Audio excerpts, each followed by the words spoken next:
గురువుగారు ఆషాఢ జాతర అని మరి ఈ బోనాలకి పేరు ఎందుకు వచ్చింది?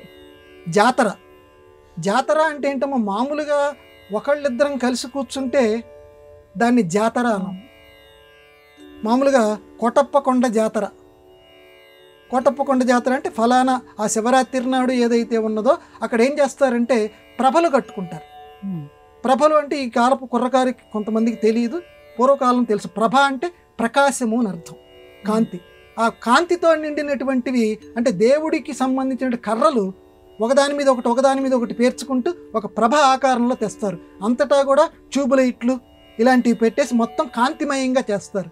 దానిని దైవం యొక్క ఆకారం కింద భావించి దాని ముందు నృత్యాలు చేసుకుంటూ ఆ ప్రభలతోటి ఆ శివరాత్రి నాడు కోటప్పకొండ మొదలైన ప్రదేశాలకి, అంటే ఒకరి ప్రభ కంటే ఒకరు ఎక్కువగా చాలా ఉత్సాహంగా ఉంటుంది. అది వీడింత చిన్న ప్రభ కడితే వీడి దానికంటే కొంచెం ఎక్కువగా ఇంకొకటి కడతాడు. అంటే దేవుడి మీద పోటీ అనమాట. ఆ దేవుడి కంటే మా దేవుడు గొప్పగా ఉండాలని ఇలా ప్రభలు కట్టుకొని మొత్తం మీద వాళ్ళందరి ఆరాధన ఏంటంటే దారులు వేరైనా గమ్యస్థానం ఒకటేలాగా అందరూ ఆ కోటప్పకొండకి చేరుకుంటారు, లేకపోతే ఇంకో ప్రదేశానికి చేరుకుంటారు. ఆ శివరాత్రి నాడు ఆ శివారాధన చేస్తారు. మొత్తానికి లక్ష్యం దైవారాధన చేయటం. ఇక్కడ కూడా ఈ ఆషాఢ మాసంలో కూడా ఒక జాతర లాంటిది బోనాలు. అంటే అందరూ కలిసి, ఇప్పుడు భోజనం ఎవడికి దొరకదమ్మా ఈ రోజుల్లో. వాడు ఆ 1000 రూపాయల భోజనం తినేవాడు భోజనం తినొచ్చుగాక, లేకపోతే 10 రూపాయల భోజనం, లేకపోతే 25 రూపాయల భోజనం వాడు భోజనం తినొచ్చుగాక. ఇద్దరు తినేది భోజనమే. కడుపు నిండటం ప్రధానం. ఎవడింట్లో వాడు కూర్చొని భోజనం చేయొచ్చు, కానీ నలుగురు కలవాలి. నలుగురిని కలుపుతుంది బోనాలు. ఆషాఢపు జాతర. అడుగు అడుగు పదము పదము ఒకటి ఒకటై, మనస్సు మనస్సు ఒకటై పెనవేసేది బోనాలు. అడుగు అడుగు ఒకటై, పదము పదము ఒకటై, పదము పదము ఒకటై, నా అడుగు నీ అడుగు కలుస్తుంటుంది. అలాగే మనస్సు మనస్సుని ఒకటి చేస్తుంది. అక్క అమ్మ అనేటువంటి ఆప్యాయత పిలుపులో ఏమే ఇట్రా ఇంకా రాలేదే నువ్వు అని చెప్పి నువ్వేం చేసినావు అని ఆ ఇత్తడి బిందెల్లోనో లేకపోతే ఆ మట్టి కుండల్లోనో ఆ పెట్టుకొని ఒకరికొకరు ఆ రకంగా నడుస్తూ అనేక మంది ఒక చోట చేరతారు. అనేక మంది ఒక చోట చేరిస్తే ఇద్దరు ఉన్నట్టుది కాకుండా అనేక మంది ఒక చోట చేరితే, ఎందుకంటే డప్పులు వాయించే వాళ్ళు డప్పులు వాయిస్తుంటారు, నృత్యాలు చేసేవాళ్ళు నృత్యాలు చేయిస్తుంటారు, బతుకమ్మ ఆటలు ఆడేటువంటి వాళ్ళు బతుకమ్మ ఆటలు ఆడుతుంటారు. అందరూ అమ్మవారిని నెత్తి మీద కుండలు పెట్టుకొని కొంతమంది అమ్మవారి గుళ్ళ దగ్గర అలా ప్రదక్షిణలు చేస్తూ ఉంటారు. ఎటు చూసినా జనం. ఆ రకంగా ఉండి ఆ దేవాలయ వాతావరణం మొత్తం కూడా ఆ చుట్టుపక్కల అంతా కూడా ఒక జాతరలాగా ఉంటుంది.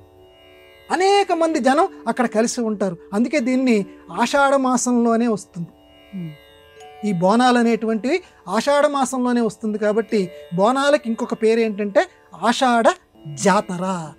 కాబట్టి జాతర చేయటం వల్ల ప్రయోజనం ఏంటంటే అందరూ కలిస్తే వైమనస్యాలు తగ్గుతాయి. నా ఇల్లు నువ్వు నా ఇంటికి రాకు, నేను నీ ఇంటికి రాను. ఇప్పుడు ఎక్కువ మంది అనుసరిస్తున్నటువంటి విధానం. ఎందుకంటే ఎవరికి వాళ్ళు అపార్ట్మెంటుల్లో ఎక్కువ కల్చర్ అయిపోయింది. పైన ఎవడుంటున్నాడో తెలియదు, కింద ఎవడుంటున్నాడో తెలియదు. ఈ రకంగా ఎవరికి వారే యమునా తీరేగా ఉంటున్నటువంటి దాంట్లో అందరూ కలిసి ఒక చోటికి, అందరూ ఇళ్లలో అన్నాలు వండుకొని వచ్చి ఆ బోనం కూడానమ్మా ఒక ప్రసాదం. దాన్ని ఒక ప్రసాదంలా అమ్మవారికి నైవేద్యం. ఆ పాయసం వండుతారు కొంతమంది, పైన చిన్న కుండలో కొంతమంది పెడతారు. అది పెట్టుకొని వచ్చి ఆ అమ్మవారికి నివేదన చేయటం. ఎందుకంటే అమ్మవారికి పెట్టకుండా మనం తినకూడదు. ఇప్పటికి కూడా ఇళ్లల్లో మన శిష్టాచారం ఏదైతే ఉందో గుడాన్న ప్రీత, దానికి దీనికి ఏమి తేడా లేదమ్మా. లలితా సహస్రనామాల్లో గుడాన్న ప్రీత అని చెప్పారు. అంటే అమ్మవారు బెల్లపు అన్నం అంటే చాలా ఇష్టము అని చెప్పి. ఇక్కడ కూడా పాయసం వండుతారు. అక్కడ శిష్టులు ఎవరైతే ఆచారాలు బాగా తెలుసు, మాకు మంత్రాలు బాగా తెలుసు, పదాలు బాగా తెలుసు అనుకునే వాళ్ళు ఏ మంత్రాలతోటి అమ్మవారి అర్చన చేస్తున్నారో ఇక్కడ అవన్నీ అవసరం లేదు. అదే పద్ధతిని ఇక్కడ వీళ్ళు నైవేద్యం కింద పెట్టుకొని అదే పాయసాన్ని కుండని నెత్తి మీద పెట్టుకొని ఇక్కడ చక్కగా ఆషాఢపు జాతరలో అమ్మవారిని కొలుస్తారు. పేర్లు మార్పు, రెండు విధానాలు ఒక్కటే. కాబట్టి రెండింటిలోనూ మనం పాల్గొనాలి. అటు శిష్టాచారులు ఎవరైతే ఉన్నారో ఆ పూజలు చెయ్యాలి. చక్కగా మనం దైవారాధన అక్కడే చెయ్యాలి. ఇది కూడా మన యొక్క రక్తం. ఈ తెలుగు సంస్కృతి, ఈ తెలంగాణ సంస్కృతి రక్తం. కాబట్టి ఈ తెలంగాణ సంస్కృతిలో కూడా అమ్మని మనం కొలవాలి. కొలిస్తే ఇక్కడ కూడా అమ్మ మనల్ని అనుగ్రహిస్తుంది. అక్కడ కాలే, ఇక్కడ కూడా మహంకాలే. కాబట్టి తప్పనిసరిగా అందరూ కూడా ఈ బోనాలలో పాల్గొని, అందులో ప్రధానంగా ఆషాఢ జాతర పాల్గొని ప్రతి వాళ్ళు తరించెదరుగాక.